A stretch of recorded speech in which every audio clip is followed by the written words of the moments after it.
Karena dia sudah meyakinkan dirinya dan sudah berusaha untuk berpikir positif, akhirnya dia mengurungkan niat untuk kabur. Baliklah dia ke mobil itu, geng. Dan keputusan tersebut adalah keputusan yang sangat salah, yang mana dia akhirnya kembali ke dalam malapetakannya. Nah, setelah mengisi bensin, mereka semua naik ke mobil dan melanjutkan perjalanan. Seperti biasa, mereka ngobrol-ngobrol kecil dan lama-kelamaan udah mulai dingin, udah mulai agak diem-dieman nih. Jadi obrolan mereka tidak lagi terdengar dan tiba-tiba 1 jam kemudian setelah perjalanan dari pom bensin, Yo geng, tekan tombol subscribe geng. hey yo, what's good? Welcome back to Kamar Jerry.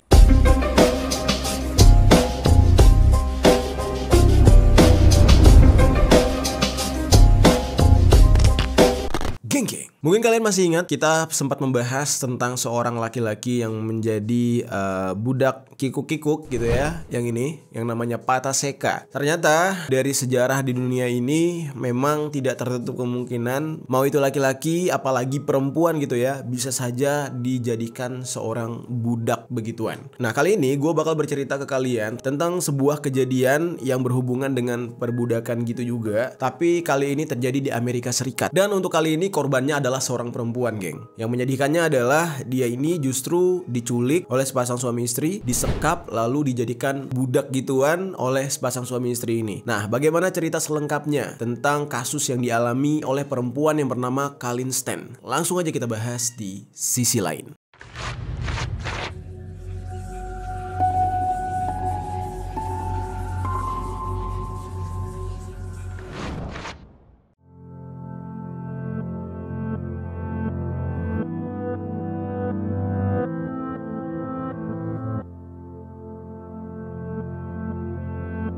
Kita bahas dulu biografi tentang si korban. Namanya Colleen J. Stan, lahir pada tanggal 31 Desember tahun 1956. Dia berasal dari Eugene, Oregon. Tidak ada informasi yang lengkap tentang keluarga dari Colleen ini, karena memang ini kasus yang sudah cukup lama, jadi biodatanya dia itu banyak yang dihilangkan. Pada tanggal 19 Mei tahun 1977, Colleen ini saat itu sudah berusia 20 tahun, geng. Dia di saat itu diundang oleh temannya ke acara ulang tahun yang diadakan di Westwood, California Utara. Kalau dilihat dari maps, jarak antara lokasi ulang tahun dengan tempat tinggalnya Colleen itu cukup jauh, membutuhkan perjalanan selama 13 jam. Lalu di saat itu karena Colleen ini masih terbilang muda, dia itu belum bisa menyetir mobil sendiri, akhirnya dia memberanikan diri untuk menumpang mobil-mobil dari pengendara yang ada di jalan. Jadi istilahnya kalau di tempat kita tuh nyari tumpangan omprengan gitu. Jadi kayak kita lagi jalan kemana, nyetopin mobil orang, minta tumpangan. Dan itu dia lakukan dalam perjalanannya ini sampai harus berganti-ganti angkutan. Jadi dari angkutan satu ke angkutan lainnya dia sambung menyambung. Sebenarnya hal ini udah sering dilakukan oleh Colleen. Dan juga kalau misalkan kita lihat di film-film Hollywood, orang Amerika, orang Eropa bahkan juga ya, itu sering melakukan hal ini gitu kan. Kalau misalkan lagi traveling dengan biaya murah atau backpacker. Jadi singkat cerita, di saat itu dia mencoba mencari tumpangan dengan berdiri di pinggir jalan lalu mengacungkan jempol, memberikan isyarat ke setiap mobil yang mau membantu dia atau memberikan tumpangan. Walaupun jalanannya cukup sepi di saat itu, tapi masih adalah sesekali mobil yang lewat di sana. Dan beberapa mobil sempat berhenti ingin memberikan tumpangan kepada Colleen. Tapi ada yang aneh, geng, di dalam kejadian ini, beberapa mobil yang sempat berhenti ingin memberikan tumpangan justru ditolak oleh Colleen setelah dia melihat si supir. Jadi Colleen ini kayak sebenarnya masih milih-milih, masih ada rasa takut dan dia masih tergantung sama feelingnya dia nih. Kalau perasaannya nggak enak dia nggak mau naik. Satu mobil lewat dia nggak mau naik, lalu 2 mobil lewat lagi. Nah, tidak ada alasan yang jelas kenapa dia nggak mau naik padahal dia udah minta tumpangan. Tapi hal ini bisa saja terjadi karena mungkin Colleen memang udah pengalaman ya, dari beberapa kali dia naik tumpangan kayak gitu ya. Sempat mungkin ada beberapa supir atau orang yang membantu dia tuh malah ngegodain mungkin. Nggak lama setelah itu tiba-tiba ada sebuah mobil van berwarna biru ditumpangi oleh sepasang suami istri. Di dalam mobil itu si istrinya posisinya tuh lagi ngegendong bayi. Mobil van tersebut melihat Colleen yang berada di pinggir jalan, langsung mencoba mendekati Colleen untuk memberikan tumpangan. Di saat itu Colleen langsung melihat tuh, oh suami istri, terus istrinya punya bayi lagi ngegendong bayi. Sontak di saat itu ya Colleen tidak berpikiran aneh-aneh dan bahkan di saat itu dia yakin banget kalau kedua orang ini adalah orang yang baik. Tanpa diketahui oleh Colleen, sebenarnya justru pasangan suami istri inilah yang nantinya akan menjadi malapetaka buat Colleen. Sepasang suami istri ini langsung mempersilahkan Colin untuk naik ke atas mobil. Colin langsung naik dan di tengah perjalanan mereka saling memperkenalkan diri. Di saat itu pasangan suami istri ini memperkenalkan diri, yaitu namanya Cameron Hooker, usianya masih 23 tahun. Lalu istrinya bernama Janice Hooker yang berusia 19 tahun. Jadi bisa dibilang ini adalah pasangan muda. Di tengah perjalanan sebenarnya Colin ini sudah agak merasa aneh. Yang awalnya dia ya merasa aman-aman aja, tetapi setelah ngobrol sama pasangan ini, kok pasangan ini tuh kayak nggak biasa gitu. Ada sesuatu yang ngeganjel. Nah, hal ini membuat Colin akhirnya berpikiran negatif tentang kedua pasangan suami istri ini. Dia di saat itu kayak pengen minta berhenti atau minta turun, tetapi kondisinya jalanan sangat sepi. Kondisinya di saat itu ya tidak ada siapa-siapa di jalanan, malah nanti membahayakan dia. Akhirnya berhentilah nih mobil van ini di sebuah pom bensin. Nah, di saat itu Colin udah berpikir tuh, apa dia kabur aja ya? Apa gua cabut dari mobil ini nggak usah balik gitu. Nah, di saat berada di pom bensin, dia meminta izin untuk ke toilet. Nah, di saat itu dia mikir lagi, aduh kabur aja kali ya dari jendela toilet ini. Nah, namun lagi-lagi Colin ini mencoba untuk meyakinkan diri. Nggak mungkin pasangan suami istri punya anak bayi orang jahat. Mungkin memang mereka orang yang aneh aja gitu, tetapi bukan orang yang jahat. Karena dia sudah meyakinkan dirinya dan sudah berusaha untuk berpikir positif, akhirnya dia mengurungkan niat untuk kabur. Baliklah dia ke mobil itu, geng. Dan keputusan tersebut adalah keputusan yang sangat salah, yang mana dia akhirnya kembali ke dalam malapetakannya. Nah, setelah mengisi bensin, mereka semua naik ke mobil dan melanjutkan perjalanan. Seperti biasa, mereka ngobrol-ngobrol kecil dan lama-kelamaan udah mulai dingin, udah mulai agak diem-dieman nih. Jadi obrolan mereka tidak lagi terdengar dan tiba-tiba 1 jam kemudian setelah perjalanan dari pom bensin, Cameron mengeluarkan sebilah pisau. Colin di saat itu agak sedikit bingung, ini orang ngapain ngeluarin pisau? Terus tiba-tiba pisau tersebut diarahkan oleh Cameron ke leher Colin. Dan itu kondisinya mereka berada di sebuah jalanan yang sangat sepi. Lalu setelah itu, jadilah Colin ini merasa sangat ketakutan. Dia berada di dalam bahaya, yang mana seharusnya dia mengikuti firasat buruknya tadi tentang dua pasangan ini.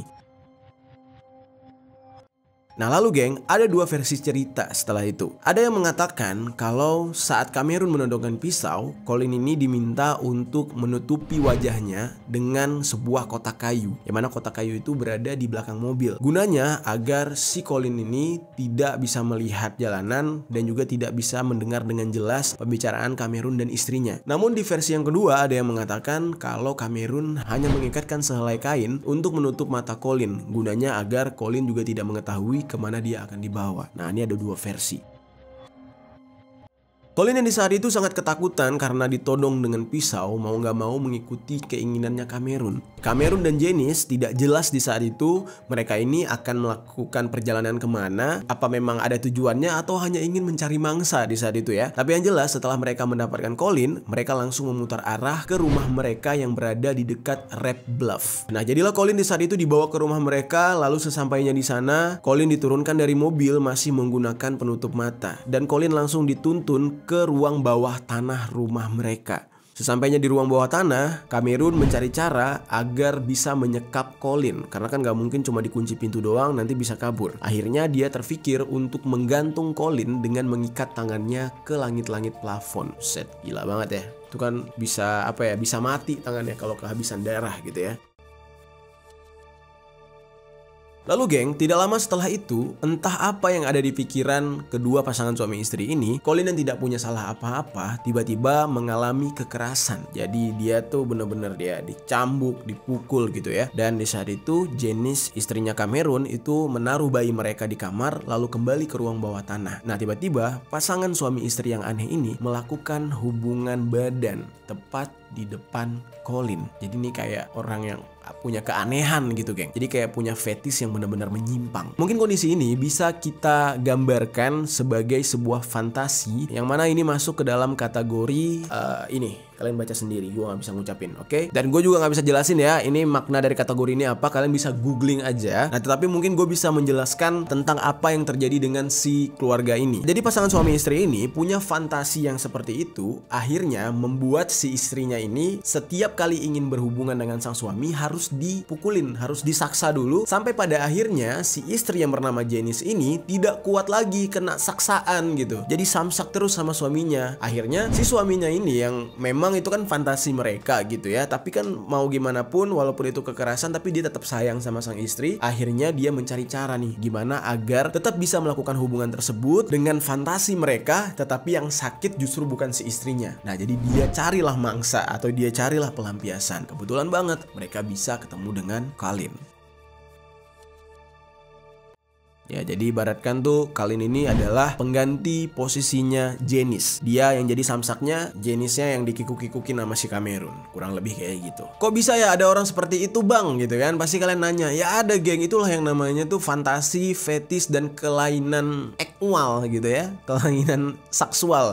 Anjing, gue pengen ngucapin takut YouTube nih makin ketat gitu. Nah, jadi hal ini harus dilakukan agar si Cameron ini sakne. Kalau nggak kayak gitu yang dia nggak sakne, nggak naik dia. Jadi nggak bisa melakukan hubungan tersebut, sementara mereka butuh gitu karena udah jadi suami istri kan. Hal ini terus menerus mereka lakukan selama beberapa minggu. Jadi mulai di saat itu Colin ini menjadi korban penculikan pasangan suami istri ini. Bagaimana dengan keluarganya Colin dan teman-temannya? Nah, keluarganya sangat-sangat khawatir karena tepat di hari itu Colin tidak pernah ada kabar lagi, tidak diketahui keberadaannya, dan keluarganya sudah sempat melaporkan kepada pihak kepolisian. Nah, tapi karena memang tidak ada saksi sama sekali, jadinya pencarian Colin itu sangat menyulitkan. Setelah beberapa lama mereka menyekap Colin, mereka tetap memberikan makan, mereka tetap memberikan minum gitu ya. Tapi Colin ini ya akan selalu menjadi bahan siksaan ketika si Cameron lagi pengen. Tiba di suatu hari, mereka harus pindah dari rumah tersebut. Jadi Cameron ini memilih untuk tinggal di sebuah mobile home. Jadi mobile home itu kayak kalau kalian tahu di luar negeri sana orang beli bus gitu kan, bus besar lalu dirubah menjadi tempat tinggal agar bisa punya rumah tapi bisa jalan-jalan gitu. Nah, itu mobile home. Di dalamnya itu ada tempat tidur, kamar mandi, dapur, tempat masak, semuanya lengkap. Yang menjadi PR-nya adalah Colin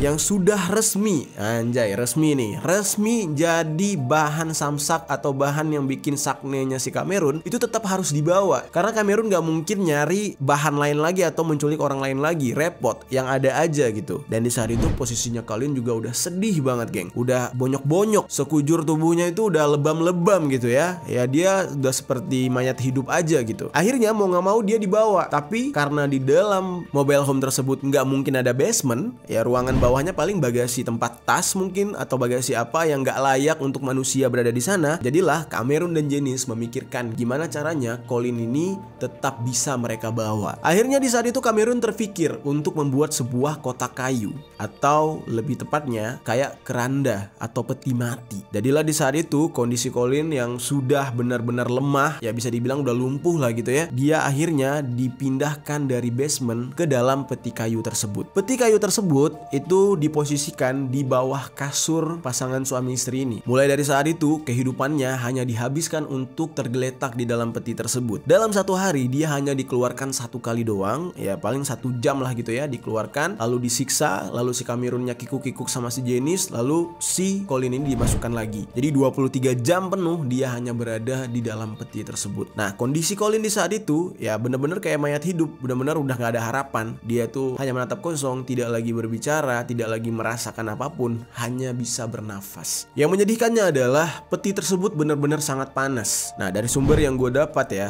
di saat musim panas mereka ini sedang berjalan-jalan, di dalam peti tersebut panasnya mencapai 40 derajat Celcius.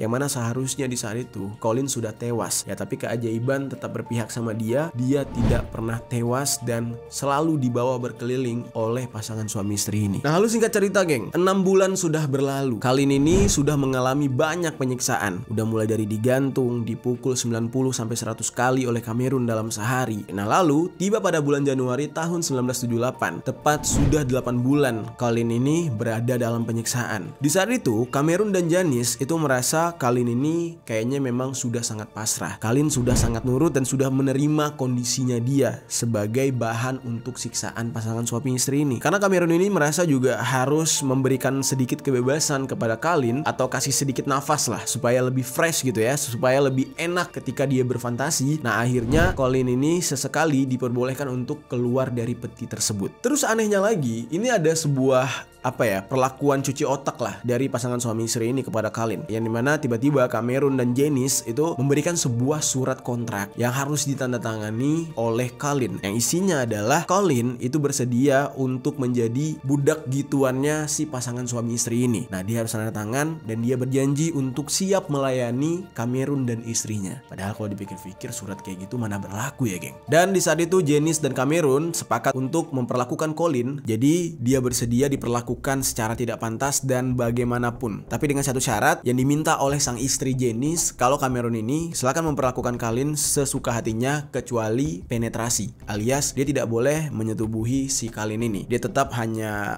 memperlakukan Colin dengan kasar. Setelah dia puas, setelah dia sakne gitu ya, baru dia melakukan hubungan gitu-gitu dengan si istrinya Janice.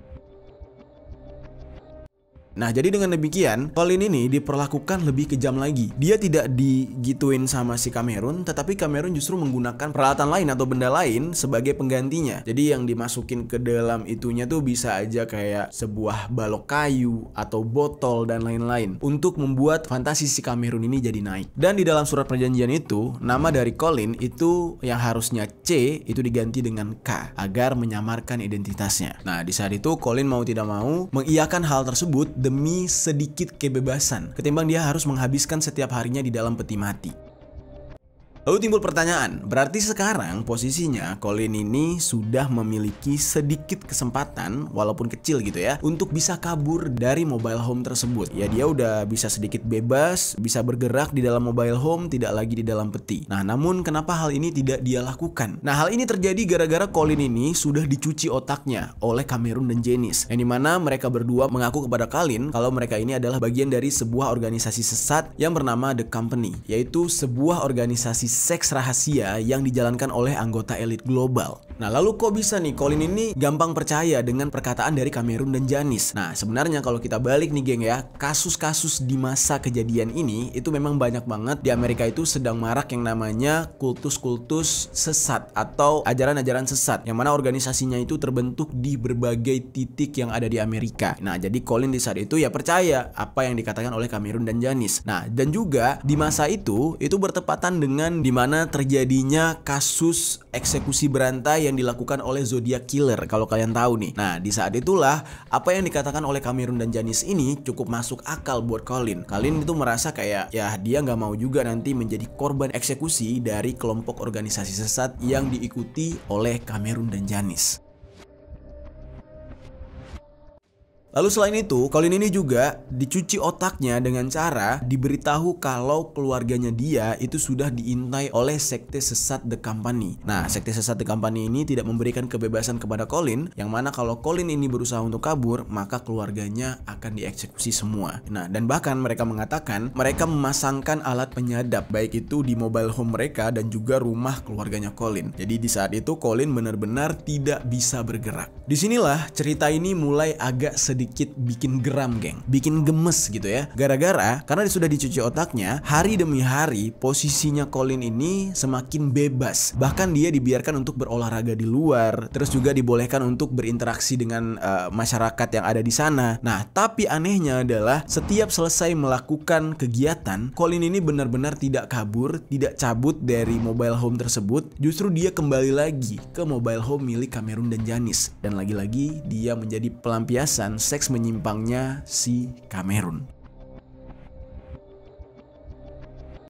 Nah, hal ini bisa terjadi karena cuci otak tadi. Dia merasa kayak setiap gerak-geriknya itu dipantau oleh sekte sesat The Company. Nah, ini udah mulai aneh nih, geng. Nah, lalu singkat cerita, Colin ini sudah berada dengan Janice dan juga Cameron itu sampai 2 tahun, geng. Nah, ini makin bikin gemes nih ya. Setelah 2 tahun dia bersama Cameron dan Janice, dia ini benar-benar sudah menjadi orang yang berbeda. Semacam orang yang sudah ikhlas untuk dijadikan budak kelainan dari Cameron. Nah, bahkan saking dia ini sudah dipercaya oleh Janice dan Cameron, dia dibiarkan untuk menelpon orang tuanya atau keluarganya. Sontak di saat itu keluarganya kaget banget. Mereka berpikir selama ini Colin ini sudah meninggal dunia atau justru sudah pergi ke luar negeri, yang mana dia tidak akan pernah kembali ke keluarganya. Nah, di saat itu keluarganya sampai nangis dan mereka itu berharap Colin bisa pulang. Namun di saat itu Colin mengatakan kepada ibu dan ayahnya kalau dia baik-baik aja, dia mengikuti sebuah organisasi yang mana organisasi ini sudah menjadi pilihan hidupnya. Jadi di saat itu kedua orang tuanya mencoba untuk ikhlas dengan pilihannya Colin. Nah, hal ini benar-benar bikin kita gregetan gak sih, geng? Yang mana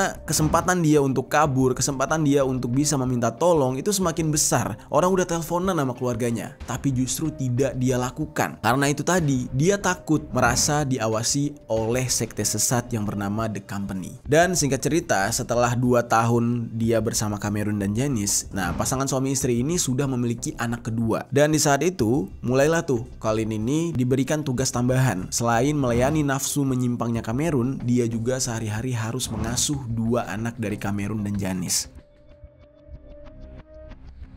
Lalu tiba-tiba pada tahun 1981, yang mana ini bisa dikatakan sudah hampir 4 tahun setelah penculikannya Colin, tiba-tiba Cameron mengajak Colin untuk berkunjung ke keluarganya. Ya mungkin di sini Cameron tuh udah merasa kayak sisi kemanusiaannya udah muncul gitu ya. Dia melihat Colin yang benar-benar mau melayani dia sampai 4 tahun lamanya itu sudah seharusnya bertemu dengan keluarga. Nah, di saat itu Colin bertemu dengan keluarganya ditemani oleh Cameron. Mereka mengaku kepada orang tua Colin kalau mereka ini pacaran. Ketika bertemu, keluarga Colin benar-benar sampai menangis histeris. Mereka gemeter, mereka nggak nyangka anak mereka ini akhirnya bisa bertemu lagi setelah 4 tahun lamanya. Namun mereka tetap yakin ya kalau anaknya ini mengikuti sebuah sekte sesat. Namun di saat mereka bertemu dengan Colin, keluarganya ini justru hanya menangis tapi tidak menekan Colin. Keluarganya ini tidak berusaha menanyakan kemana aja selama ini, apa kabarnya, bagaimana kesehatanmu, kau bahagia atau enggak. Mereka nggak mau nanya. Nah, disinilah letak penculikan ini semakin lama penyelesaiannya, karena di satu sisi si keluarganya ini beranggapan kalau mereka terlalu menekan dan terlalu mengekang, nantinya si Colin ini malah semakin jauh dengan keluarganya. Nah, jadi keluarganya ini kayak mau main aman gitu, geng. Jadilah di saat itu keluarganya ini hanya menangis namun bersikap seolah-olah tidak terjadi apa-apa, yang mana mereka berusaha untuk membuat Colin ini nyaman. Nah, di rumah keluarganya, Colin menghabiskan waktu dengan berkumpul bersama keluarga-keluarga yang lain. Bahkan karena dia mengajak Cameron ke rumahnya, mereka terlihat seperti benar-benar sepasang kekasih. Bahkan si Cameron ini sampai foto bareng keluarganya, geng. Nah,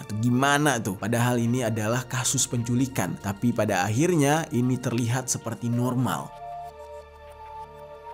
Nah, akhirnya setelah beberapa hari di rumah keluarganya Colin, Cameron mengajak Colin pulang. Nah, ketika di dalam perjalanan, Cameron malah menjadi semakin waspada, semakin ketat penjagaannya terhadap Colin karena dia merasa Colin ini sudah berinteraksi dengan dunia luar, yang mana ini sudah 4 tahun dia sekap, dia tidak lagi berhubungan secara intens dengan dunia luar bahkan keluarganya. Nah, tapi sekarang kondisinya justru berbeda. Yang menyedihkannya adalah ternyata di saat itu Cameron setibanya di mobile home justru berubah pikiran. Dia tidak lagi mau memberikan kebebasan terhadap Colin. Dia bilang Colin harus kembali ke aturan yang lama, yaitu dia harus hidup di dalam peti mati. Yang menyedihkannya adalah ternyata hal ini harus dihabiskan oleh Colin selama 3 tahun lamanya, geng. Sedih gak tuh? Dan bahkan untuk beberapa kesempatan Colin ini tidak diizinkan keluar dan hanya diberikan sebuah wadah untuk membuang air. Wah, gak kebayang ya, di dalam peti mati doang lo hidupnya lo selama 3 tahun. Kondisi ini justru akan menjadi bumerang tersendiri bagi Cameron. Padahal kalau dia tidak melakukan hal tersebut, dia masih bisa menguasai Colin untuk waktu yang cukup lama, bahkan sampai seumur hidupnya. Karena kan Colin ini sudah di dalam posisi di brainwash atau dicuci otaknya. Dia sudah sangat percaya, sangat yakin kalau kehidupannya memang harus dihabiskan bersama Janice dan Cameron. Tetapi karena Cameronnya ketakutan, akhirnya berubahlah pikiran Colin. Disitulah Colin mulai sadar kalau selama ini dia hanya dicuci otaknya dan ditakut-takuti. Sudah seharusnya dia kabur dari Cameron dan juga Janice. Nah, sekarang kita masuk ke dalam pembahasan di saat Colin Stan berhasil kabur dari Cameron dan juga Janice. Singkat cerita, pada tahun 1984, jadi ini sudah bertambah 3 tahun lagi, yang mana berarti totalnya sudah 7 tahun Colin dijadikan budak penyimpangan dan ditempatkan di dalam peti kayu selama 23 jam. Tiba-tiba ternyata Cameron ini melakukan sebuah pelanggaran perjanjian. Kan di dalam perjanjian sebelumnya ditulis tuh ya, kalau Cameron ini tidak boleh melakukan hubungan tubuh langsung dengan si Colin. Nah, hal ini diketahui oleh sang istri, yaitu si Janice. Janice ini nggak terima. Dan juga ditambah lagi, entah apa apa yang ada di pikiran Cameron, karena mungkin dia udah terlalu nyaman dan tiba-tiba sayang dengan Colin, dia itu berniat untuk menjadikan Colin ini istri kedua. Tentunya apa yang dikatakan oleh Cameron ini membuat Janice sang istri itu jadi sakit hati, karena selama ini kan dia udah berdamai lah dengan penyimpangan yang dilakukan oleh si suaminya. Dia menuruti apa yang dimau oleh suaminya si Cameron. Kok tiba-tiba dia punya statement kayak gitu? Nah, ditambah lagi si suaminya ini ternyata pernah melakukan hubungan kikuk-kikuk dengan si Colin. Kenyataan tersebut benar-benar mengganggu Janice dan dia sampai nggak bisa tidur. Hal ini benar-benar bikin dia itu nggak mood untuk menjalani hidup. Akhirnya dia memutuskan untuk menceritakan semua hal ini kepada seorang pendeta di gereja tempat dia beribadah. Nah, dia bercerita kalau selama 7 tahun dia melakukan penculikan dan juga memenuhi nafsu yang menyimpang dari si suaminya. Dan di saat itu si pendeta ini awalnya nggak percaya, tetapi lama-kelamaan Janice ini semakin membuat pendeta ini yakin dengan berbagai bukti,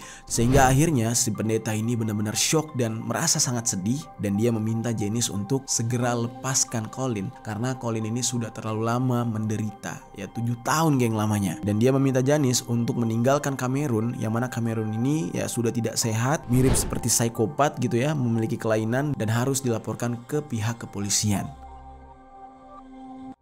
Lalu akhirnya Janice ini mungkin sudah mulai sadar ya, karena yang memberikan wejangan tersebut, yang meminta itu kepada dia adalah seorang pendeta alias petinggi agama gitu. Dia akhirnya mencoba untuk memulai dengan berkomunikasi dengan Colin. Dia mengeluarkan Colin dari peti mati tersebut dan dia mengajak Colin untuk berbicara. Dia bilang lah, kamu tahu nggak, selama ini apa yang saya ucapkan dengan suami saya semuanya adalah bohong. Tidak ada sekte sesat yang bernama The Company. Tidak ada orang yang memperhatikan kamu. Dan sebenarnya kalau selama ini kamu kabur, kamu akan baik-baik aja. Dan di saat itu Colin sangat kaget dan dia sangat-sangat menyesal. Padahal dia bisa aja kabur 3 tahun yang lalu, atau mungkin bahkan di tahun-tahun sebelumnya. Bisa bayangkan ya gengnya gimana merindingnya gitu ya. Colin benar-benar sampai menangis. Dia menyesali semuanya, kenapa dia bodoh banget mau percaya dengan hal itu. Sampai pada akhirnya keesokan harinya setelah Janice memberitahu hal tersebut, Colin bersedia untuk membantu Janice agar bisa kabur dari Cameron. Nah, di saat itu Cameron sedang bekerja. Janice mengatakan kepada Colin kalau dia udah gak kuat dengan sang suami. Dia selama ini juga kayak terjebak, merasa bodoh, mau mengikuti nafsu aneh si suaminya. Akhirnya Colin pun membantu Janice untuk kabur membawa 2 anaknya Janice. Nah, Colin di saat itu langsung mencari nomor telepon keluarganya. Seperti yang pernah gue ceritakan di konten-konten sebelumnya ya, di luar negeri itu kan ada buku telepon yang mana kita bisa mencari nama keluarga kita di sana dan nomor handphonenya akan tertera di sana. Nah, dia menelpon menggunakan telepon umum kepada keluarganya dan dia mengatakan kalau dia membutuhkan sedikit uang untuk bisa kabur bersama Janice menaiki sebuah bus. Nah, keluarganya di saat itu mendengar hal tersebut sangat panik. Mereka langsung mentransferkan uang dan Colin pun membawa Janice kabur bersama dia. Nah, setelah jauh dari mobile home milik Cameron dan Janice, barulah Colin ini mencari telepon umum lagi dan berusaha untuk menelpon Cameron. Dan dia di saat itu mengatakan dia sudah mengetahui semuanya dan memutuskan untuk kabur dari mobile home milik Cameron. Di saat itu Cameron yang mendengar hal tersebut sangat emosional. Dia bukannya marah, malah dia menangis. Mungkin ya apa yang dia rasakan adalah ya selama ini tuh dia udah sayang, mungkin ya udah naruh hati kepada Colin si korbannya dia. Dia justru menangis dan akhirnya langsung menutup telepon. Nah, lalu Colin pun mengajak Janice dan anak-anaknya menuju ke rumah keluarganya Colin. Lalu tidak lama setelah itu, Janice ini merasa kayak ya dia udah lama juga sama Cameron. Dia merasa kayak suaminya ini sebenarnya nggak boleh ditinggalin, butuh dirangkul, dan dia ini membutuhkan seorang psikiater. Nah, jadi ya masih adalah rasa sayang si istrinya ini kepada Cameron. Setelah beberapa minggu dia melarikan diri dan dia berada bersama Colin, akhirnya mau nggak mau Janice ini balik lagi ke Cameron, geng. Gila nggak tuh? Nah, dan setelah dia balik ke Cameron, dia itu justru tidak diperlakukan kasar oleh Cameron, tapi Cameron ini justru menerima si istrinya dan anak-anaknya lagi, dan si istrinya ini meminta Cameron untuk mencari psikiater agar bisa mengobati nafsu menyimpangnya dia. Dan di saat itu dia juga membuang semua peralatan yang ini, tulisan ini ya, dibuang semuanya agar dia tidak kembali memiliki nafsu menyimpang tersebut. Tetapi usahanya dia ini sebenarnya sia-sia. Cameron ini tidak mau mendengarkan saran istrinya, tapi dia tidak berbuat kasar juga, dan hal ini justru membuat Janice tuh semakin cemas dan takut. Dia merasa kayak suatu hari ini suaminya bisa saja saja berbuat yang aneh-aneh kepada dia dan anak-anaknya. Nah akhirnya karena dia udah cemas banget geng, dia memilih untuk pergi lagi atau kabur lagi dari mobile home tersebut. Dia meninggalkan Kamerun lagi.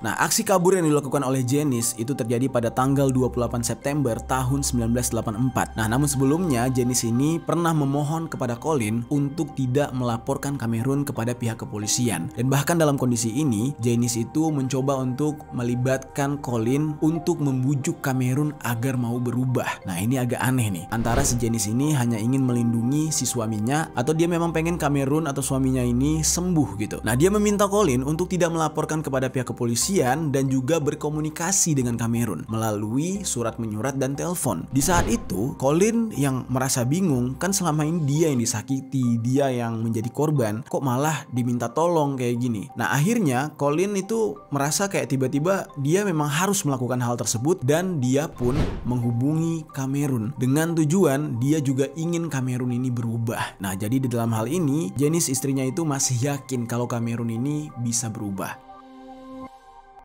Atas permintaan Janice ini, Colin pun menceritakan hal tersebut kepada orang tuanya. Awalnya orang tuanya Colin itu tidak menyetujui hal itu karena orang tuanya merasa Kamerun dan Janice itu sudah harus dilaporkan kepada pihak kepolisian atas perlakuan mereka. Nah, tapi sayangnya di saat itu Colin bersikeras kepada orang tuanya karena merasa dia yang mengalami semua, dia tidak mau Kamerun dilaporkan kepada pihak kepolisian. Di dalam kondisi ini, ada sebuah dugaan kalau Janice mencoba untuk memanipulasi kondisi atau keadaan, geng. Yang dimana yang seharusnya korban adalah Colin, tapi dia mencoba membalikan keadaan seolah-olah Kamerun lah yang membutuhkan pertolongan. Dicurigai, Colin ini sudah terkena sebuah sindrom yang disebut dengan Stockholm Syndrome. Nah, ini kondisi yang sangat umum dan beberapa kali itu sempat terjadi di beberapa kasus ya. Jadi kasus penculikan yang mana si korbannya itu lama-kelamaan merasa nyaman, merasa simpati dan akhirnya jatuh cinta kepada si penculik. Nah, ini sering terjadi nih, geng. Dan bahkan ada yang sampai menikah dengan si penculiknya. Karena ya si penculiknya ini sudah setiap hari berhubungan sama dia, bertemu, berinteraksi sama dia, dan akhirnya dia merasa tidak diculik. Nah, inilah yang sedang dialami oleh Colin. Dan Janice pun lagi-lagi meminta Colin untuk menelpon Kamerun, dan di saat itu Colin mengiyakan. Colin mencoba untuk membujuk Kamerun agar mau direhab ke psikiater dan menyembuhkan semua fantasi anehnya. Jadilah di saat itu Janice merasa kayak ya sudah ada harapan lah untuk si suaminya ini sembuh gitu ya, karena sudah melibatkan si korbannya juga. Nah, lalu pada akhirnya setelah beberapa minggu menunggu, tepat pada tanggal 1 November tahun 1984, Janice mencoba untuk mengunjungi Kamerun lagi. Nah, dengan harapan dia bisa melihat Kamerun itu sudah dalam kondisi yang lebih baik dan bahkan sudah membuang semua peralatan fantasi anehnya. Nah, jadi peralatan-peralatan cambuk, terus alat pemukul dan segala macam lah gitu ya, sudah dibuang lah oleh Kamerun. Nah, ternyata nih, geng, Janice lagi-lagi kecewa. Yang mana Kamerun ini sama sekali tidak membuang semua benda-benda tersebut.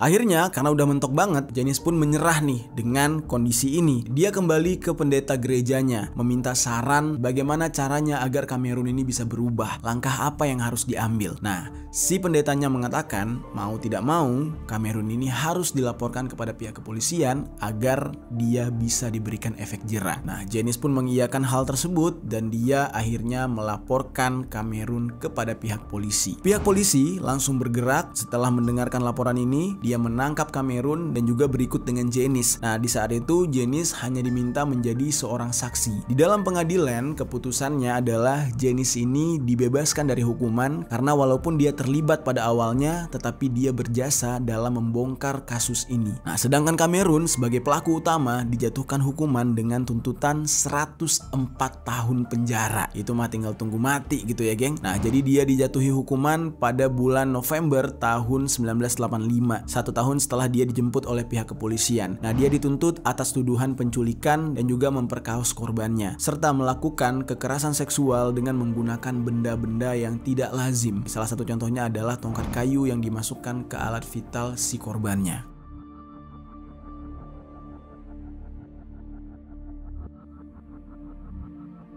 Nah, dan ternyata dari pengakuannya dia itu sudah melakukan hubungan gitu-gitu sama si korbannya yaitu Colin itu sebanyak 6 kali. Lalu pada akhirnya dia pun dijebloskan ke dalam penjara.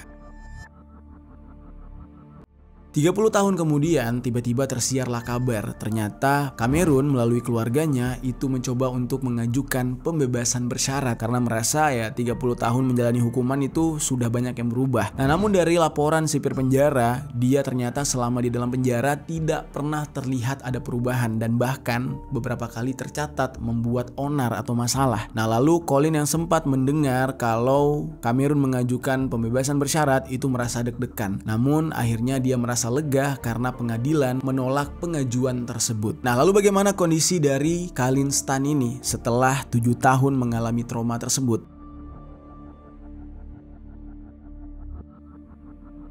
7 tahun mendapatkan siksaan atas penculikan yang dia alami, Collins akhirnya berusaha untuk sembuh dari semua tekanan tersebut dan masa lalu yang kelam tersebut. Nah, tidak hanya secara mental, fisiknya pun banyak yang mengalami kecacatan. Salah satunya adalah cedera pada punggung serta bahunya dia yang cukup parah. Nah, dia menjalani terapi selama bertahun-tahun agar bisa sembuh kembali. Dan dia juga berusaha untuk melupakan semuanya lalu hidup normal. Nah, di tengah dia proses sembuh, dia memilih untuk berkuliah atau melanjutkan pendidikannya dan lulus di jurusan akuntansi. Dan selama kuliah dia bertemu dengan seorang pria yang akhirnya menikahi dia. Nah, dari hasil pernikahannya mereka memiliki seorang anak perempuan. Padahal di saat itu kondisi mentalnya tuh belum 100% sembuh. Namun dia memilih untuk mencoba pelan-pelan melupakan hal tersebut dengan melakukan kegiatan-kegiatan positif. Salah satunya adalah dengan menjadi aktivis yang berkomitmen untuk membantu para korban kekerasan. Colin mencoba untuk mengatasi semua traumanya dengan cara mendistraksikan pikirannya dengan hal-hal yang menyenangkan yang dia pikirkan dan dia lakukan.